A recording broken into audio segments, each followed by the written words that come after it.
Hello friends. तो अब आधार card से नहीं बनेगा जातीय प्रमाण पत्र, आवासीय प्रमाण पत्र और आय प्रमाण पत्र। तो किस तरीके से बनाया जाता है, अब न्यू नियम को लागू किया गया है जिसमें आपको किस तरीके से अप्लाई करना है, सारा प्रोसेस सेम है। बस यहाँ पे कुछ चेंजेस किए गए हैं, जिसमें चेंजेस ये किए गए हैं कि आप जातीय प्रमाण पत्र अगर बनाना चाहते हैं तो आपको कई सारे अन्य डॉक्यूमेंट देने पड़ेंगे। पहले फ्रॉड तरीके से बना करके उसे गलत उपयोग में ले आया जाता था। तो अब अगर आवासीय प्रमाण पत्र बनाना चाहते हैं तो आपको कई अन्य सारे डॉक्यूमेंट देने पड़ेंगे। अगर आप जातीय प्रमाण पत्र बनाना चाहते हैं तो कई अन्य सारे डॉक्यूमेंट देने पड़ेंगे। और अगर आप आय प्रमाण पत्र बनाना चाहते हैं तो उसके लिए भी कई अन्य सारे डॉक्यूमेंट देने पड़ेंगे। तो किस तरीके से देने पड़ेंगे वो आप बताते हैं। बिहार प्रमाण पत्र दिशा निर्देश आवेदन पत्र में कुछ नियम लागू किए गए हैं। जातीय निवास और आय प्रमाण पत्र के लिए कुछ नए नियम को लागू किए गए हैं। अगर आप जातीय प्रमाण पत्र बनाना चाहते हैं तो आपको क्या क्या डॉक्यूमेंट देने पड़ेंगे और चलिए हम समझाते हैं किस तरीके से। तो जातीय प्रमाण पत्र के लिए भूमि का खतियान या फिर दान पत्र देने पड़ेंगे या फिर अन्य कई सारे डॉक्यूमेंट देने पड़ेंगे।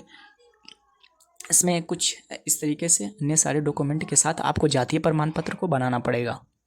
और अगर आप चाहते हैं निवास प्रमाण पत्र को बनाना तो निवास प्रमाण पत्र में आपको क्या क्या डॉक्यूमेंट देने पड़ेंगे चलिए हम बताते हैं। भूमि के खतियान या फिर आप राशन कार्ड दे सकते हैं, मतदाता प्रमाण पत्र यानी वोटर आईडी कार्ड, बिजली बिल या फिर अन्य कोई डॉक्यूमेंट दे सकते हैं। अगर इसी तरीके से आप आय प्रमाण पत्र बनाना चाहते हैं तो उसके लिए आपको यहाँ पे देना पड़ेगा मतदाता का वेतन पत्र या फिर पेंशन पत्र या अगर माता पिता एक्सपायर कर गए हैं तो फिर कई दूसरे मृत्यु प्रमाण पत्र अन्य प्रमाण पत्र में लगा करके आप डाल सकते हैं उसको। उसमें ऐसा डॉक्यूमेंट लगा होना चाहिए कि आपका जातीय मालूम चले या फिर इनकम टैक्स डिपार्टमेंट से कोई पत्र हो उसको लागू कर सकते हैं, आप लगा करके उसे अप्लाई कर सकते हैं। तो अब किस तरीके से अप्लाई करना है तो चलिए हम बताते हैं पूरे स्टेप बाय स्टेप किस तरीके से आपको इसमें अप्लाई करना है। तो चलिए हम एक पेज को अप्लाई करके बताते हैं। जैसे अगर जातीय प्रमाण पत्र हो या फिर आवासीय प्रमाण पत्र हो या फिर आय प्रमाण पत्र हो तो इसको अच्छी तरीके से देख लेना है। आपके पास अगर ये सारे डॉक्यूमेंट होंगे तो ही आप जातीय आवासीय आय प्रमाण पत्र को बना सकते हैं। तो इसमें सारा सेम प्रोसेस वही रहेगा। अगर आपको इसमें अप्लाई करना है अगर तो किस तरीके से आप अप्लाई कर सकते हैं तो यहाँ सर्विस प्लस ऑनलाइन लिख करके सर्च करेंगे। यहाँ आपको आवासीय प्रमाण पत्र वाले ऑप्शन पर क्लिक करते हैं या फिर जातीय प्रमाण पत्र वाले ऑप्शन पर क्लिक करके आप बनाना चाहते हैं तो उस पर क्लिक करेंगे। जैसे ही क्लिक करेंगे तो अंचल वाले ऑप्शन पर क्लिक करके अंचल लेवल का बनाना हो तो अंचल वाले ऑप्शन पर क्लिक करके आप जैसे ही उस पर क्लिक करेंगे थोड़ा सा वेबसाइट स्लो होने के कारण थोड़ा लेट खुल सकता है। तो यहाँ पर आपको देना पड़ेगा। सारा प्रोसेस सेम ही है। अगर मेल हो तो यहाँ मेल, फीमेल, एप्लीकेशन नेम या माता पिता का नाम डाल देंगे। हस्बैंड हो तो हस्बैंड, मोबाइल नंबर से वेरीफाई कर लेंगे, एड्रेस को फिल कर देंगे, यहाँ जो भी हो उसको फिल कर देंगे। यहाँ आप फ़ोटो को फिल करके नीचे में अगर आवासीय प्रमाण पत्र हो तो यहाँ आपको अस्थाई वाले ऑप्शन पर क्लिक करेंगे। अगर अस्थाई हो, अगर किसी का एड्रेस चेंज करना हो तो अस्थाई या फिर अस्थाई वाले ऑप्शन पर क्लिक करेंगे। अगर आवासीय प्रमाण पत्र बनाना हो तो यहाँ पे आपको राज्य अभिलेख यानी खतियान देना पड़ेगा या फिर दान पत्र, ज़मीन से संबंधित कोई भी कागज़ हो तो ये सारे अन्य डॉक्यूमेंट दिख रहे होंगे। तो उस डॉक्यूमेंट को यहाँ आपको उस डॉक्यूमेंट के ऊपर जैसे ही क्लिक करेंगे तो वो डॉक्यूमेंट आपको फिल करने का ऑप्शन दिख जाएगा यहाँ पे। तो जैसे ही उस डॉक्यूमेंट के ऊपर क्लिक करेंगे, अगर आप ज़मीन से संबंधित कोई अभिलेख प्रमाण पत्र देना चाहते हैं या फिर अन्य राज्य अभिलेख प्रमाण पत्र देना चाहते हैं, तो अगर राशन कार्ड देना हो तो राशन कार्ड वाले ऑप्शन पर क्लिक करेंगे या फिर जो भी डॉक्यूमेंट देना हो उसके ऊपर जैसे ही आप क्लिक करेंगे तो वहाँ पे आपको खुल जाएगा उसका पेज।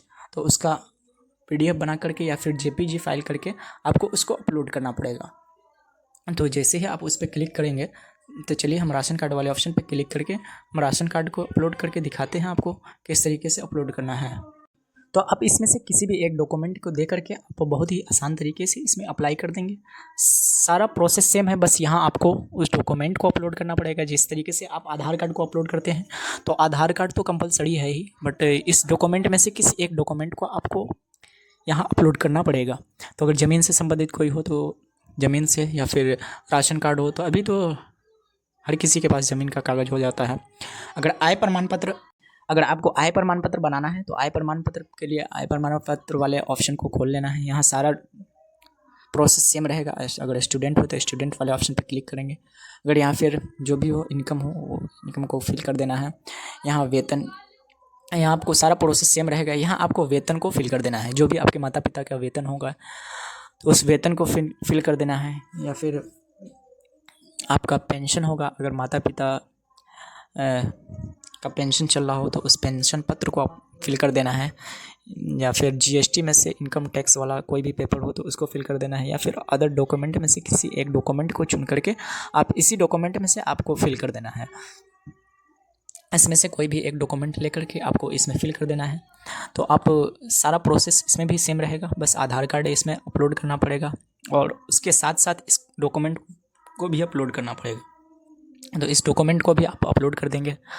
और फिर दूसरे प्रोसेस में आपको जातीय प्रमाण पत्र में क्या क्या प्रोसेस है उसको मैं बता दूं किस तरीके से उसमें भी फिल करना है। तो अगर जातीय प्रमाण पत्र में आप फिल करना चाहते हैं तो जातीय प्रमाण पत्र वाले पेज को खोलेंगे। जैसे जातीय प्रमाण पत्र वाले आप पेज को ओपन करेंगे तो यहाँ पे आपको दिखेगा सेम प्रोसेस इसमें भी है, सारा प्रोसेस सेम रहेगा। यहाँ पे आपको यहाँ देखना है नाम, मोबाइल नंबर, माता पिता का नाम जो भी हो। आपको यहाँ से आपको जाति को सिलेक्ट कर लेना है, जो भी जाति हो यहाँ से जो भी वर्ग हो उसको सिलेक्ट कर लेना है। यहाँ आपको जाति प्रमाण पत्र में आपको राज्य अभिलेख यानी खतियान, राज्य अभिलेख खतियान में से कोई डॉक्यूमेंट को चुन लेना, खतियान हो या फिर दान पत्र हो या फिर भूमि से संबंधित कोई भी दस्तावेज हो या फिर आपका अगर रसीद हो तो ओरिजिनल रसीद को यहाँ अपलोड करना है। और या फिर उसमें से ना हो तो वोटर आईडी कार्ड हो या फिर बिजली बिल हो, इसमें से आप अदर डॉक्यूमेंट में चॉइस करके इसमें वोटर आईडी कार्ड को भी फिल कर सकते हैं। अगर बिजली बिल हो तो उसको भी फिल कर सकते हैं, बिजली बिल को भी फिल कर सकते हैं आप बहुत ही आसान तरीके से। तो इसी तरीके से आपको स्टेप बाय स्टेप फिल करना है। जिस तरीके से पहले आप अपलोड करते थे बस वही प्रोसेस सेम है, बस इसमें यही लागू किया गया है कि इसमें एक और डॉक्यूमेंट देना पड़ेगा जिसमें माता पिता के से संबंधित आपका कोई भी एक डॉक्यूमेंट होना चाहिए। तो उस डॉक्यूमेंट को इसमें फिल करना ही पड़ेगा, कंपलसरी है। अगर आप इसमें नहीं फिल करते हैं तो आपका जो आरटीपीएस के थ्रू जो वेरीफाई किया जाता है डॉक्यूमेंट तो उसमें आपका रिजेक्ट किया जाएगा। आप कितना भी अप्लाई कर देंगे वहाँ रिजेक्ट कर दिया जाएगा। तो अगर आपको इस तरीके का वीडियो चाहिए किसी के ऊपर जातीय आवासीय आय किसी के ऊपर आपको अगर वीडियो चाहिए तो हमारे इस कमेंट बॉक्स में कमेंट करें, मैं उसके ऊपर पूरा फुल वीडियो बना के लाऊंगा। तो चलिए हम फिर मिलते हैं नेक्स्ट वीडियो के साथ। जय हिंद, वंदे मातरम। अगर मेरा वीडियो अच्छा लगा हो तो लाइक शेयर कमेंट करना ना भूलें।